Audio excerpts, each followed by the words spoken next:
For an Australian future, we must recognise where we stand now and how we got here. The Eureka Initiative represents a new phase in the development of world historical consciousness. For more than a century, the Australian project has vacillated between closed-minded parochialism and nihilistic cosmopolitanism. Both of these are traps.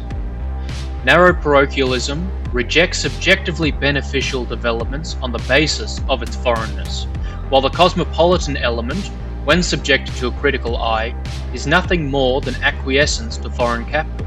At the turn of the 19th century, the Federation of Australia emerged as the sole government over the continent, a unique landscape full of fantastical animals, plants and natural features.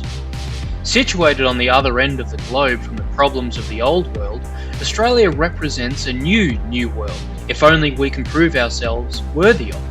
Australians have fought, bled and built on this land, becoming in the process a different people. Our consciousness has been squandered such that we don't recognise this positive national identity. It's in the interest of capital that those with heritage of more recent vintage do not unite in common cause with Aboriginals or those who have been here for decades to centuries.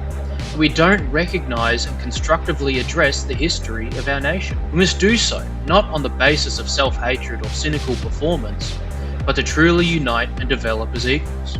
Our continent has immense potential, daily squandered to the benefit of private interests and rulers. Home ownership is unattainable for the vast majority. Well-paid, productive jobs that were a key feature of Australian social existence in the last century have been replaced with a plethora of service-related jobs that can't promise to pay rent, let alone the growing demands of the mortgage crisis. The political situation in Australia has never been one of actual democracy. The dedication to faceless managerialism has served elites well in this country. Bureaucracy has now become the driving force behind our economic development. This flies in the face of common sense. We're being teed up in the next global conflict on behalf of the global liberal order in the Pacific. AUKUS, Five Eyes and ANZUS represent solid chains that bind us to the whims of Wall Street, City of London financiers and Washington or London politicians in their bid to stay on top against the rise of China and Russia. We cannot sacrifice our sons and daughters on the altar of financial speculators' profits. Australians have nothing to gain from participation in such wasteful exercises. Our government's participation in strengthening the US domination in Eastern Europe, West Asia and the South Pacific directly comes at the expense of our population, piling debts upon debts to be paid for private interests for generations to come.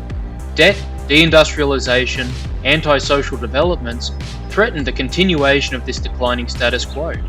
The contradictions burn like a bushfire, incredible and sweeping in its destruction, yet like all bushfires, promising rebirth, new growth, and the chance to build anew.